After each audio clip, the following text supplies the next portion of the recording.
It's your boy Neal back with another reaction video, guys. Here we are with things only Germans understand. Before we dive in, make sure you dive into that subscribe button, ring notification bell, get a video a thumbs up so I can suggest it. You guys got a favorite video suggestion, you can subscribe to Patreon or drop it in the comment section. What we got, Hayley? When I say something is German and it's actually Bavarian, y'all should know this by now that I live in Bayern, and I don't think that Bayern is all of Germany, but sometimes I put stereotypes, okay? Tired of these mean comments. We understand, Hayley. Hey guys, what is up? My name is Hayley. Welcome to my YouTube channel. If you did not know, now you do. Hey you guys, what's up? First things first, we gotta fix these animals, y'all, because they're looking sad, lonely. I don't even know where Otto is. He's dying back here. I'm a horrible, horrible mother. Oh, you can't see him. And I'm hoping that my microphone is also here properly. I feel like I'm not prepared. I'm not prepared for this video. But in today's video, y'all, I'm hoping it's not long. There's only 5 points. That's 10. 5 points that I'm going to be talking about in this video, and it's basically struggles that only Germans have, things only Germans understand, and yeah, hopefully you guys like it. You can let me know if some of these are true, if I've made good observations or not, and you can also let me know, I don't know, what your favorite color is. With all that being said, don't forget to subscribe, don't forget to follow me on Instagram, and don't forget to give this video a thumbs up. But before I get started, this video is sponsored by Skillshare.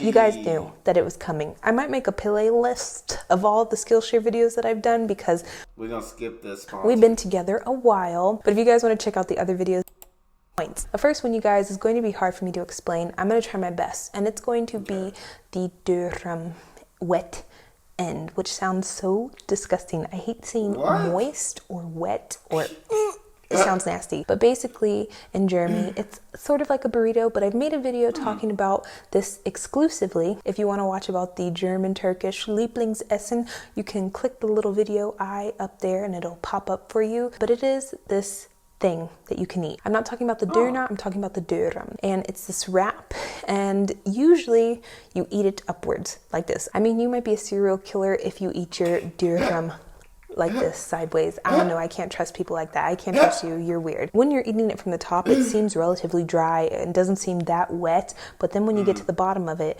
it's like this pool of sauce waiting for you. For me, it's the best part, but for a lot of people, they find this to be the most difficult thing to eat in a classy manner. And a lot of people in the comment section were commenting, telling me I hate eating a Dürren because afterwards I look like a complete disaster. My hands are oily and greasy, my face has stuff on it, and it literally is like this. So you'll have this little white sauce on the side of your mouth usually, and your hands will be drenched in sauce as well. For me, that's not a problem because I don't get that much sauce. I'm very plain Jane when it comes to food. So yeah, if you are a German, you can let me know if this is a struggle for you. If not, then the next point is going to be... We definitely have problems with grease and all that stuff. Here in America, I feel like there's certain foods you definitely got a problem with eating. That just sounds like it'd be amazing. Like, when it's the sauce that just all over your face, all over your hands, drenched, everything drenched, you know the food was top notch. You know the food was top notch if it's all over you. If it's just a messy food, all the sauce waiting for you at the bottom. Ooh, I'd like to try it. I would like to, as long as it doesn't have onions. If this is a struggle for you, if not, then the next point is going to be Googeln versus Googeln. So in German, a lot of times they will take English words, they will add an N to the ending of that word, and that will mean you are doing that thing. They do this to German words as well sometimes. This is not proper German. At least I don't think it's proper German. I never learned this in school. Wait, I didn't go to school for German. I didn't learn this in some of my German courses, but it's very prevalent in the language. But what I was trying to say is that in Germany, they take the word Google, like the thing that you're doing, the search engine that you go on the internet, and they put an N at the end of it, and it means Googling, like you're looking up something, searching something up on Google. Now, a lot of people don't know if it's the way Google is spelled, which I'm assuming is Google with an N, or if it's Googeln, because for a lot of people that makes more sense. I don't even know how Google is spelled, you guys, because after saying it and spelling it right now, I don't recall what the correct way was. I think it's like a tomato tomato thing. Some people do it one way and other people do it the other way, but it's something that mostly only German people will understand the struggle about. The next one is going to be... I would think it would be Googlen. Would make the most sense to me. But I'm not German, so this isn't my fight to jump in on. But that's a very interesting struggle right there. Mostly only German people will understand the struggle about. The next one is going to be, you can say you to me. In German, you have the informal versus formal way of speaking. Formal is like the polite way to address people that have authoritative figures, older people, manners, kindness, etiquette, all that good stuff. Informal is someone like your neighbor, your co-worker, someone that you're around constantly that you know. You'd be using the informal way of speaking in order to eliminate this awkward situation, because a lot of times people will meet and then they don't know if they should be like, well, sie, which is you, or if they should say du, which is you. So then they'll be like, you can you me. And then the whole thing is like at a more personal, I feel like informal way of speaking to people. And it also, I guess, gets rid of that tension, because a lot of times when you're saying sie to someone, it doesn't feel nice, in my opinion. And I always feel like it's a lot more effort to say sie than it is to say du. Because in my head, even when I'm saying something with sie, I know that I have to change the ending, and then I still use the du ending, so then it makes no sense, and the people think I'm an idiot, which I am for making the mistake. It's just a lot of work in my head. So the next point is going to be saying your last... That is a decent amount of work. I feel like unless it's a formal setting, I'd always speak to someone informally, even if I'm just meeting. Like, unless it's like a very formal setting, I would speak informal. I'm gonna say do if it was me. But I can understand why that would be a struggle in deciding which one to use.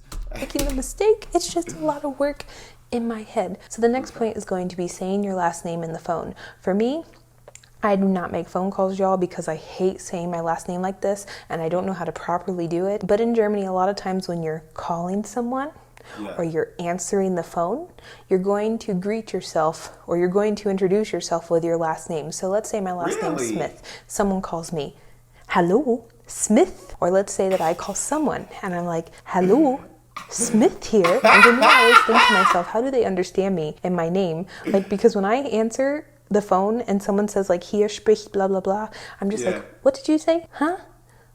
What's your name? The next and final point, you guys, which I was going to make it a very Bavarian thing, but I'm tired of y'all attacking me on the internet when I say something is German and it's actually Bavarian. Y'all should know this by now, that I live in Bayern, and I don't think that Bayern is all of Germany, but sometimes I put stereotypes, okay?